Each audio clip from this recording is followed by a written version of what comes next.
Welcome, Saurav, to the podcast. Thank you so much for taking your time to be with me here.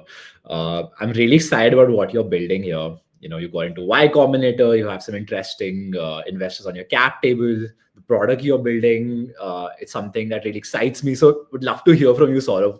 What are you really building?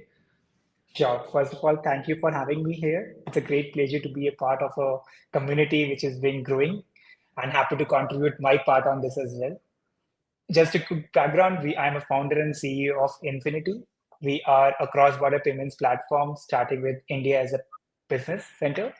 Idea is for Indian exporters and importers, how can we make payments and cross-border payments specifically easier and simpler. We have been working with more than 100 plus B2B businesses as of today, moving more than $5 million over the last 6 months. It's been a 6 month journey since now. So over the last 6 months, this has been growing 20% month on month. And yes, happy to help some of the bigger and smaller medium enterprises go global. It's cross-border business banking for SMBs.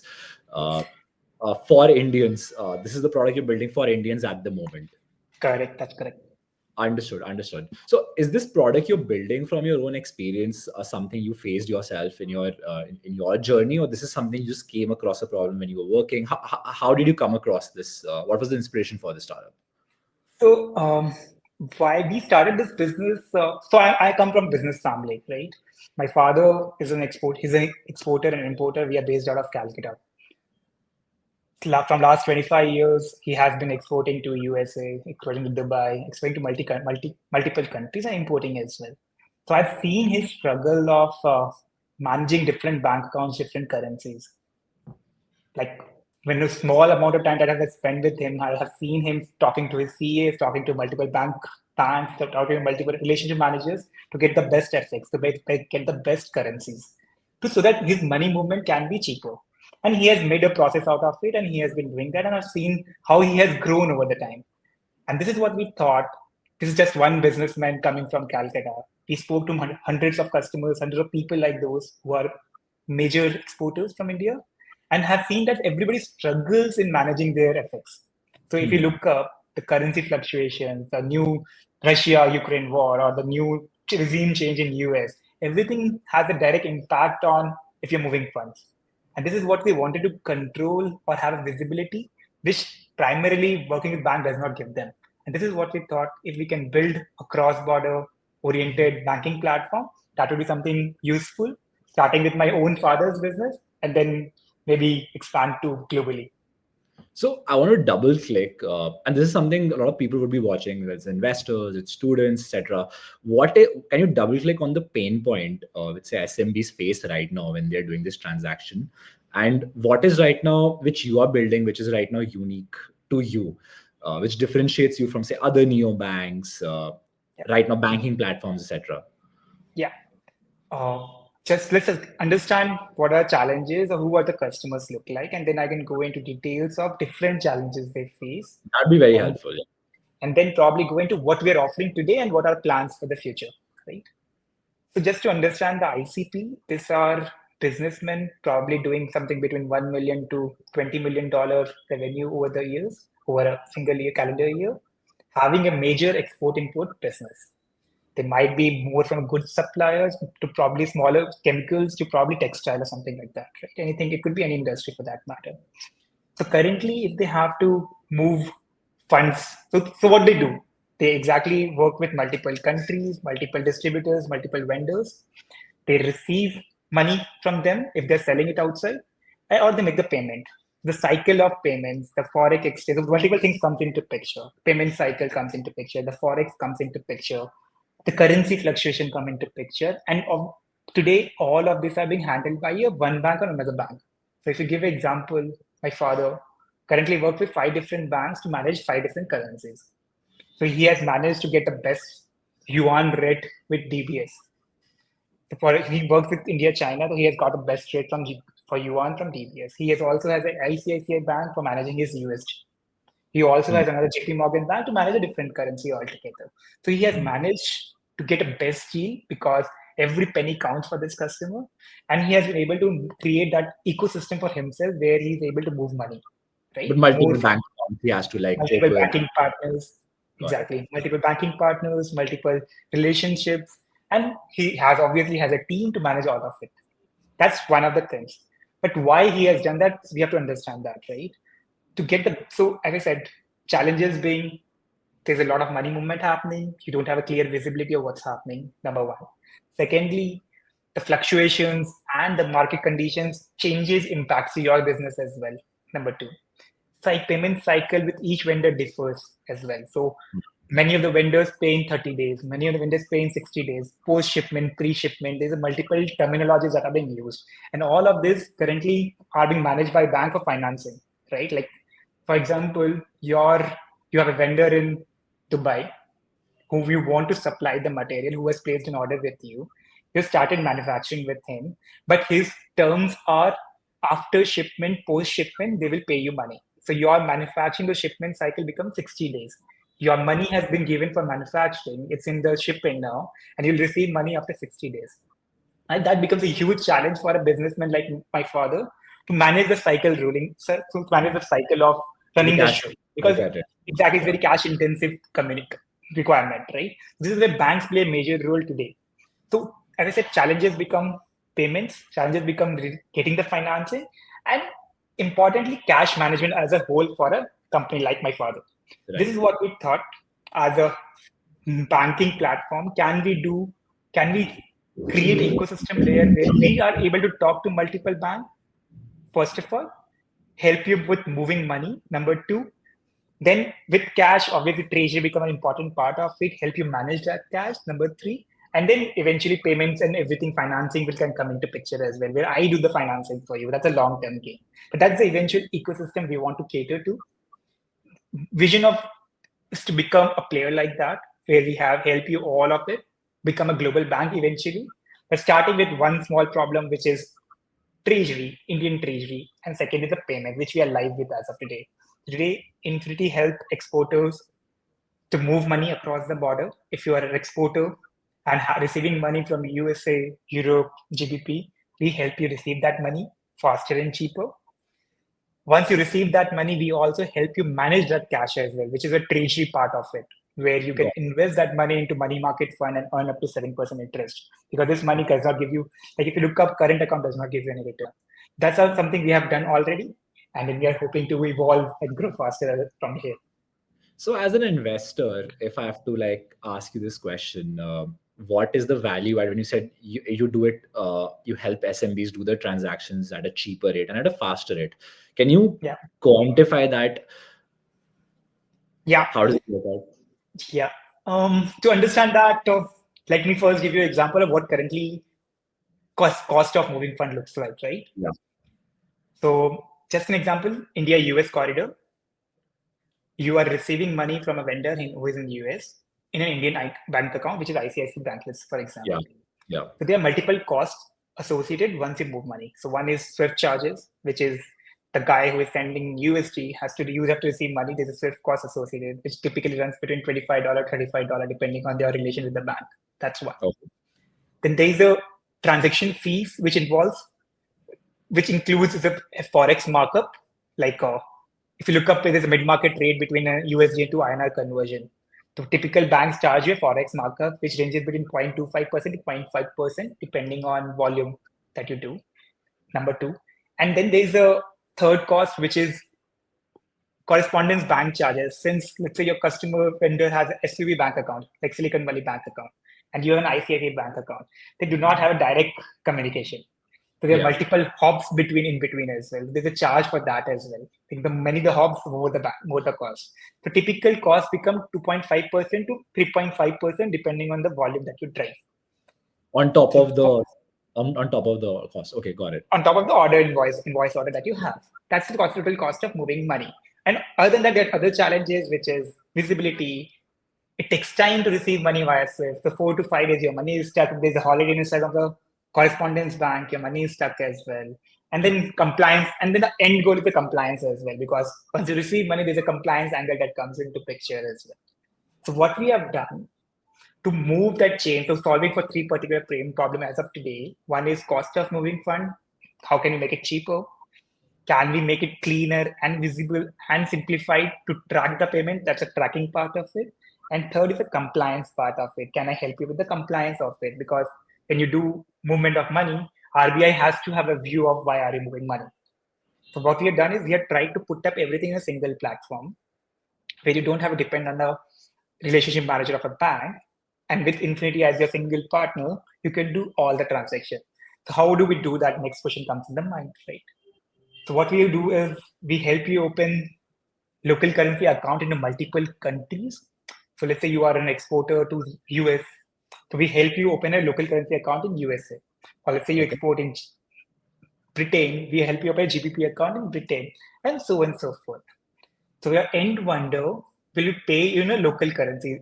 Like the way we do in NEFT RTGS, which is a cost free. They do a similar transaction in your bank account, in your US bank account per se. It's a local account, but it works like a typical bank account. So that currency, that vendor will pay in the local currency, which is zero cost associated. So we have cut down the SWIFT fee. And then when you want to move money back to India, it's more of a debit on one side and credit on another side, or credit on one side and debit on another side. So we have partnered with the bank who has presence in both the countries. So your Indian account will get created as soon as you block the FX. So we give you right FX, mid-market rate FX, which is happening in the Google, and we pass on that to you. And that's where we charge you a single 0.5% transaction fee as of today Wow. to make the So transaction. So we cut down on 70%.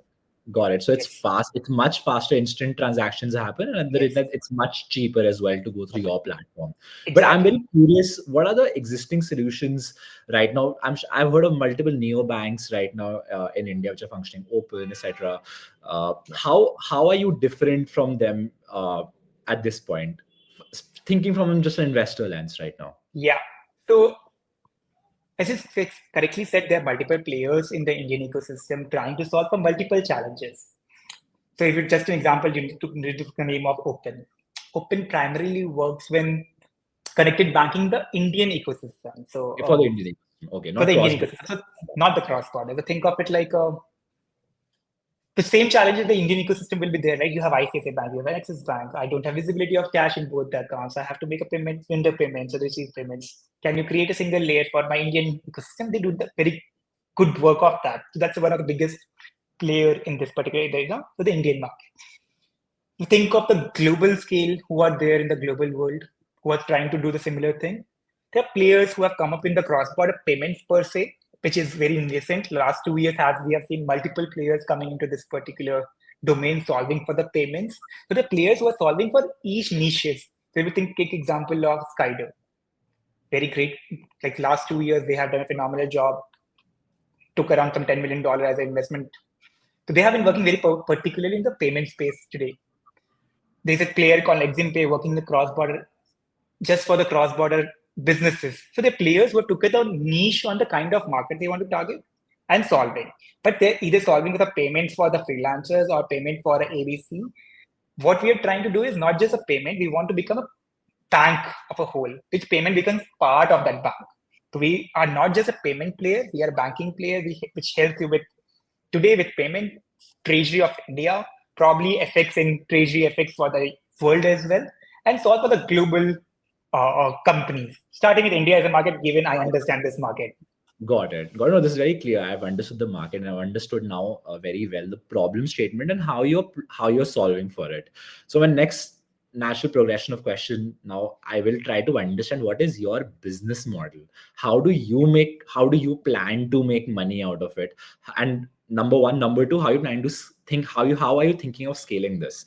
Is this a pricing business? Is it the volumes business? How do you make money out of this? Sure. Uh, so it's a typical pricing and volume-based business. So you more the volume you drive, you better revenue you have. So we earn revenue on two things as of today. One is the payments, where the volume that we drive, we get a commission from our partner bank. That's one commission, one business that we have. Second is the cash that come to our platform. We help you invest that cash as well. That's the treasury part of it. So we have an AUM-based business as well, where the money that we are able to invest via our platform, we get a commission from our partners on that as well. So that's two models as of today. As and when we grow, we have few other things in mind as well, where we can earn other revenue channels that we are open to explore and build up, which we are currently work in progress, which could be financing or supply chain management. So still very early days, but yes, these are few things that I have in mind as of today, and we are growing on that. Understood. So three revenue streams as of now, Yeah, and as you explore your business model and refine your product further. yeah, And one question I think we all want to understand is that since it's a volumes business, it's about how many transactions happen, but also onboarding SMBs. How does that process look like, just from a very first principles CAC perspective? I know you're very early in your journey, but how are you yeah. thinking about that? So, so if you look up my GTM, so as you said correctly, it's a volume game. The more volume that you drive, the better the returns that you will get or revenue that it will generate. So my customers are typical B2B businesses. So I'm rather than, so there are two ways of solving for it. Either you go for a more customer base or you go for a more smaller base but a larger volume of typical transaction size. So our, as I said, our ICP are B2B businesses. So I don't have to go majorly on a larger volume, but a quality customers that we are going after. So my typical size of transaction would be something between $20,000 to $50,000 per transaction. So that's where I don't have to focus on that. My GTM, if you ask me, would be to focus on those bigger exporters and importers and solve for their pain points.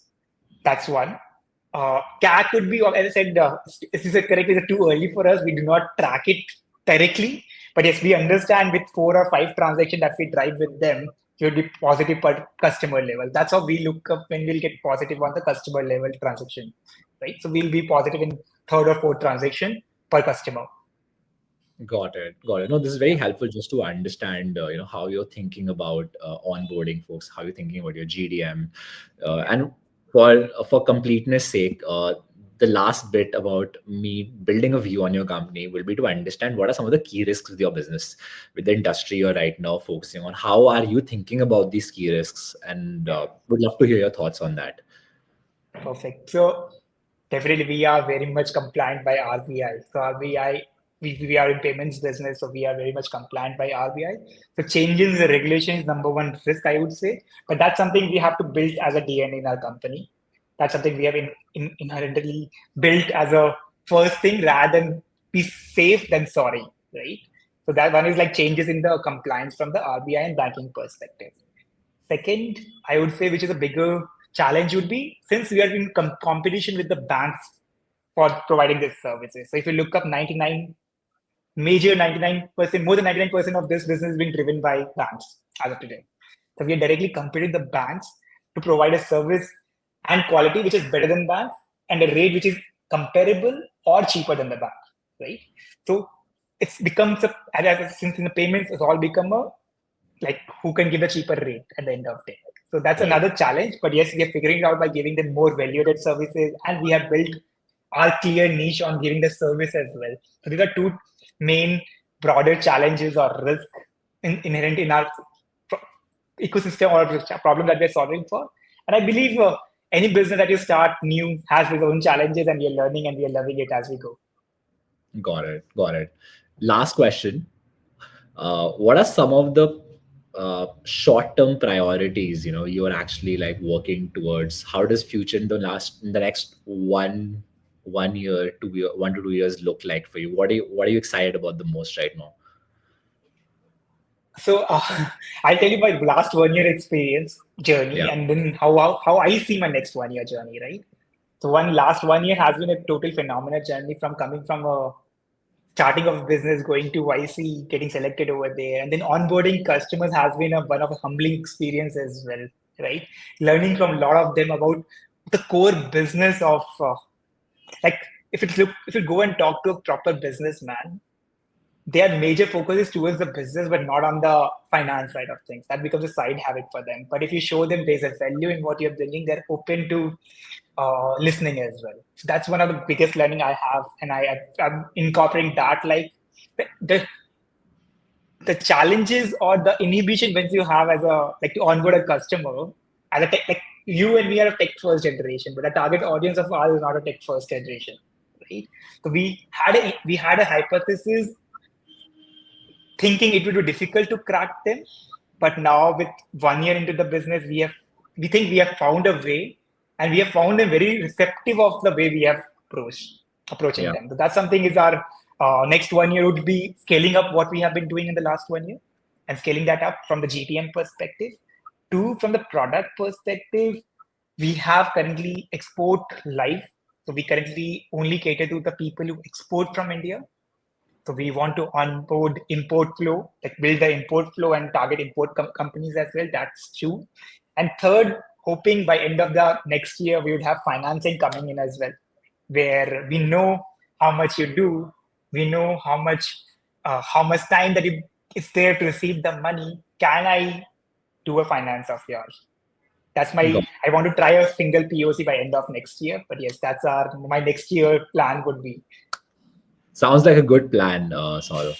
I wish you the luck with your startup and your journey ahead. Thank you so much for taking our time to be with us on the podcast. Thank you so much. And great to be here as well.